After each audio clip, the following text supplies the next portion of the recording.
திருச்சபையில் தீண்டாமை என்ற ஒரு தலைப்பில் நாம் ஒரு சில கருத்துக்களை அறிய வேண்டிய சூழ்நிலை உள்ளது. திருச்சியில் கிறிஸ்துவ ஸ்தாபனம் ஒன்று நடைபெற்று வருகிறது. இந்த ஸ்தாபனத்தில் ஊழியத்தை பண்ணக்கூடியவர்கள், குறிப்பாக தேவேந்திரகுல வேளாளர் இளைஞர்களையும் தேவேந்திரகுல வேளாளர் சகோதரிகளையும் தீண்டத்தகாத வகையில் நடத்தி வருவது அறிய முடிகிறது. ஏனென்று கேட்டால், நியாயத்துக்கும் நேர்மைக்கும் குரல் கொடுக்கக்கூடிய ஒரே சமூகம் தேவேந்திரகுல வேளாளர் சமூகம் என்பதை அறியும். அதன் அடிப்படையில் அங்கு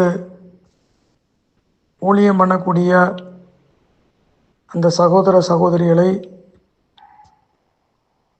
அன்பார்லிமெண்ட் வேர்டு என்று சொல்லக்கூடிய வார்த்தைகளால் பேசுவது, அவர்களை திட்டுவது, அவர்களை பழிவாங்குவது போன்ற காரியங்கள் தொடர்ந்து நடைபெற்று வருகிறது.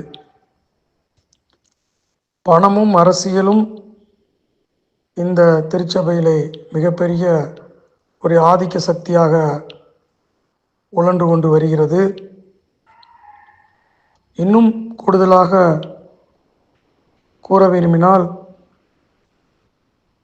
மிகப்பெரிய பணம் பொருந்திய ஒரு திருச்சபையாக மாறி உள்ளது. இந்த அரசாங்கத்திற்கு வருமான வரி கட்டாமலும், அரசாங்கத்துடைய சட்டத்திட்டங்களுக்கு தன்னுடைய கணக்குகளை சமர்ப்பிக்காமலும் இருந்து வருவது அறிய முடிகிறது. அது மட்டுமன்றி, தற்போது திருச்சியில் அந்த திருச்சபையில் 3 இளைஞர்கள் மின்சார சம்பந்தப்பட்ட வேலையில் பணி செய்து கொண்டிருக்கும் பொழுது அவர்கள் மின்சாரம் தாக்கி இறந்து விட்டார்கள். அந்த இளைஞர்களுக்கு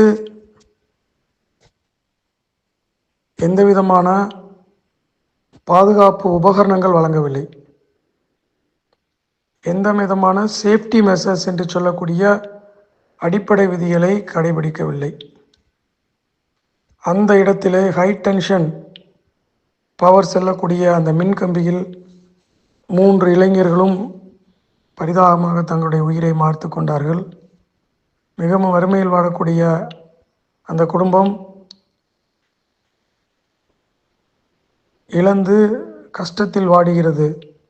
ஆனாலும் கூட இந்த வழக்கை அவர்கள் மூடி மறைத்து தங்களுடைய பணபலத்தால் மாற்றியுள்ளார்கள் என்பதை அறிய முடிகிறது. ஆகையால் இந்த வழக்கு சம்பந்தமாக சிபிசிஐடியுடைய விசாரணை வேண்டும், சிபிஐக்கு மாற்ற வேண்டும் என்பதுதான் எங்களுடைய குறிக்கோள். தொடர்ந்து எங்களுடைய சகோதர சகோதரிகள் தீண்டாமைக்கு உள்ளாவது கண்டிக்கத்தக்கது. ஆகையால் இதன் முதற்கட்டமாக இந்த பதிவுகளை நாங்கள் வெளியிடுகிறோம். இன்னும் அடுத்தடுத்த கட்டமாக இதனுடைய பதிவுகள் வெளியிடப்படும், ஆதாரத்துடன் வெளியிடப்படும். இந்த திருச்சபையில் நடக்கக்கூடிய இந்த காரியங்களை நாங்கள் கண்டிப்பாக இந்த உலகிற்கு எடுத்துக்காட்டுவோம் என்பதை நாங்கள் தெரிவித்துக் கொள்கிறோம்.